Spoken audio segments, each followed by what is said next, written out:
अल्लाह के रसूल सल्लल्लाहु अलैहि वसल्लम की शान में बकवास भी हो रही है। मैं पूछना चाहता हूँ, क्यों नहीं कांग्रेस बोलती इसके ऊपर, इसके खिलाफ? क्यों नहीं राष्ट्रवादी इस पर कुछ बोलती है? कौन बोलता है? मुसलमान ही बोलता है, असदुद्दीन ओवैसी बोलता है। रसूल अल्लाह सल्लल्लाहु अलैहि वसल्लम की शान में अनाप शनाप बनता है। अरे खाली नारे लगाने से कुछ नहीं होता। मैं जो कह रहा हूँ सोचो उस बात पर। जब अल्लाह अकबर कहते ना तो उसके माने समझो। आपकी खामोशी मुझे शिकवा इन तमाम पार्टी से नहीं है। मैं आपसे शिकायत कर रहा हूँ, मैं आपके सामने अपना दर्द बयान कर रहा हूँ। मैं अपनों के दरमियान में खड़े होकर आपसे भीख मांग रहा हूँ। मुझे उनसे उम्मीद नहीं है, मुझे आपसे उम्मीद है कि मुसलमान पूरी दुनिया में हर चीज बर्दाश्त कर सकता है, लेकिन अपने नबी करीम सल्लल्लाहु अलैहि वसल्लम, prophet Mohammed peace be upon him, इनके ताल्लुक से किसी भी तरह की गुस्ताखी बर्दाश्त नहीं कर सकता है। और बार बार ये बातें सामने आ रही है, जिस खुले तौर के ऊपर ये जो अपने आप को महान महात्मा और गुरु कह रहे हैं, उन्होंने अपने प्रवचन के दौरान ये नहीं कहा कि उनके धर्म के अंदर क्या अच्छा है, बल्कि मुसलमानों का इस्लाम किस तरीके से खराब है करके ये प्रवचन वो दे रहे थे, जो उनका काम नहीं है। आप अपनी अच्छाइयाँ बताइएगा। इस मुल्क की खूबसूरती यही है कि इतने सारे जाति धर्म और मजहब के लोग रहते हैं। हमने कभी आपके धर्म के बारे में बोला नहीं है। मौलाना साहब ने कहा कि कोई एक ऐसा वाकया बता दे कि जहाँ पर हमारे किसी मौलाना ने, कभी हमारे उलमाए दीन ने किसी दूसरे मजहब के बारे में इस तरह की घटिया और घिनौनी बात कही है। हमने पुलिस कमिश्नर साहब को पूरे वाक़े से आगाह कराया और उनको ये बताया कि पूरे हिंदुस्तान के मुसलमानों के अंदर इस बात को लेकर नाराजगी है और गुस्सा है। ऐसे हालात के अंदर ये पुलिस की, सरकार की, प्रशासन की जिम्मेदारी होती है कि वो जो भी दोषी आदमी है उसके ऊपर कार्रवाई होनी चाहिए। हमने एग्जाम्पल दिया मौलाना सलमान अजहरी साहब का कि जब उन्होंने कोई बयान दिया तो उनके खिलाफ पूरे हिंदुस्तान के अंदर है तो कितने सारे FIRs रजिस्टर हुए। और आज भी मौलाना साहब जेल में बंद है। तो इन्हें क्यों छूट दी जा रही है? क्या इन्हें ये बोलकर किया जा रहा है कि नहीं आप कुछ भी बोलिएगा, हम आपको हाथ नहीं लगाएंगे करके? तो हमने साफ कहा है इसका कोई अंत नहीं होगा, इसका कोई एंड नहीं होगा। अगर इस मुल्क की खूबसूरती को अगर बरकरार रखना है तो ऐसे जो समाज के अंदर टेढ़ और दरारें और दीवारें पैदा करने का काम कर रहे हैं, उनके खिलाफ कार्रवाई होनी चाहिए। अब आप एक बात समझ लीजिएगा, आज जुम्मे का दिन है।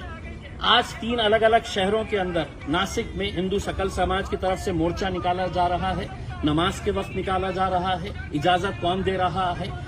नंदुरबार के अंदर है तो आज जुम्मे के दिन नमाज के वक्त में आंदोलन किया जा रहा है। अमरावती के अंदर किया जा रहा है। तो ये इजाजत कौन दे रहा है कि जुम्मे के दिन इस तरह के मामले को? हमने बांग्लादेश में अगर हिंदुओं पर अत्याचार हो रहा है तो ये बात समझ लेना कि वहां पर मुसलमानों के ऊपर भी अत्याचार हो रहा है। हमने दोनों ही हिंदुओं के ऊपर और मुसलमानों के ऊपर जो अत्याचार हो रहा है, हमने उसकी निंदा की है। हमने उसको खत्म होना चाहिए, इसकी हमने कई जोर तरीके से हमने ये आवाज उठाई है। लेकिन वहां पे हो रहा है, इसलिए अब नासिक के अंदर दुकानें बंद करवाओ। आप जबरदस्ती वहां पे है तो इस तरह का माहौल तैयार कर रहे हैं। तो हम समझते हैं ये एक सोची समझी साजिश का एक हिस्सा है, एक षड्यंत्र है। और हम तमाम नौजवानों से अपील करना चाहेंगे, खास तौर से आपका गुस्सा जायज है। हम इस मुद्दे के ऊपर किसी तरह का कोई कॉम्प्रोमाइज बर्दाश्त नहीं करेंगे। दुनिया का मुसलमान नहीं बर्दाश्त कर सकता है अपने नबी के खिलाफ। लेकिन कहीं ऐसा ना हो जाए कि हम उनकी साजिशों का शिकार हो जाएंगे। वो साजिश रच इसीलिए रहे हैं कि आप सड़कों के ऊपर आए, आपने कहीं ना कहीं से आप शुरुआत करें। तो मैं तमाम नौजवानों से अपील करना चाहूंगा कि आपके गुस्से को काबू में रखते हुए हमारे उलमाए दीन जो भी हमें फैसला देंगे हम उसको कबूल करेंगे, उसको मानेंगे, इनका जो भी फैसला होगा और इनकी रहनुमाई के अंदर हमें आगे जो भी करना है हम करेंगे। आज इस ताल्लुक से सतारा के अंदर FIR रजिस्टर हो चुकी है। सतारा पुलिस स्टेशन के अंदर जहां जहां पर भी FIR रजिस्टर होगी, सुप्रीम कोर्ट का गाइडलाइंस है कि इनको सबको क्लब किया जाता है। और वो क्लब करके हमने ये कहा है किसी एक पुलिस स्टेशन में भी FIR रजिस्टर हो गई है, इनको क्लब करके आप उसके ऊपर कार्रवाई करनी चाहिए। दूसरा, हमने एक मेमोरेंडम ये दिए है कि कई महीनों से ऐसे वेबसाइट चलाए जा रहे हैं जो इस्लाम के बिल्कुल खिलाफ है। इतनी घटिया और घिनौनी बातें तस्वीरों के साथ वहां पर हमने वो पूरे वेबसाइट की डिटेल्स दिए हैं। 2 महीना पहले ये वेबसाइट की डिटेल्स एक मेमोरेंडम के तौर के ऊपर यहाँ पर पुलिस स्टेशन के अंदर जमा की जा चुकी है, उसका इनवर्ड है। हमने वो कॉपी दिया और उनको ये कहा कि एक वेबसाइट के ऊपर है तो आप एक्शन लीजिए, ताकि दूसरों को ये सबक मिले कि आप किसी दूसरे धर्म के बारे में इस तरह के वेबसाइट्स बना के वहां पे किस तरह की अश्लील बातें की जा रही है, इसके ऊपर भी कार्रवाई करना। पुलिस कमिश्नर साहब ने आश्वासन दिए है कि मैं हर तरीके से जो भी मुद्दा हमने उठाया है उन्होंने हमें सहकार्य करने का, एक्शन लेने का उन्होंने भरोसा दिलाया है। दोस्तों, पिछले कई दिनों से रामगिरी महाराज को लेकर काफ़ी कंट्रोवर्सी और विवाद चल रहा है। आपको बताएं कि जिस तरह से उन्होंने प्रोफेट मोहम्मद सल्लल्लाहु अलैहि वसल्लम के ख़िलाफ़ विवादित बयान दिए गए, जिसको लेकर कोई भी पॉलिटिकल पार्टी के लोग नहीं बोल रखे गए, उस पर बढ़ चढ़ कर जो हिस्सा ले रखे गए वो सबसे ज़्यादा AIMIM के पूर्व सांसद इम्तियाज़ जलील और इसी तरह से AIMIM के कार्यकर्ता और AIMIM के मानने वाले। दोस्तों, आपको बताएं कि जब भी इस तरह की घटनाएं सामने आती है, कोई भी पॉलिटिकल पार्टी के लोग बोलने के लिए तैयार नहीं होते गए।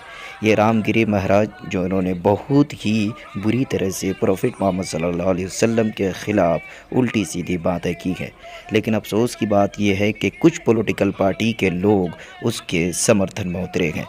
दोस्तों, आपको बताएं कि जिस तरह से पूर्व सांसद इम्तियाज़ जलील ने कहा कि कोई भी नौजवान कोई भी इस तरह की कदम ना उठाएं जो आप पुलिस की चपेट में आ जाए और कानून के ख़िलाफ़ आप कुछ कर जाए, इसीलिए अपने गुस्से को काबू में रखिए और पीसफुल जिस तरह से हमको कानून ने इजाज़त दी है उसी तरह से हम विरोध करें, उसी तरह से हम प्रोटेस्ट करें।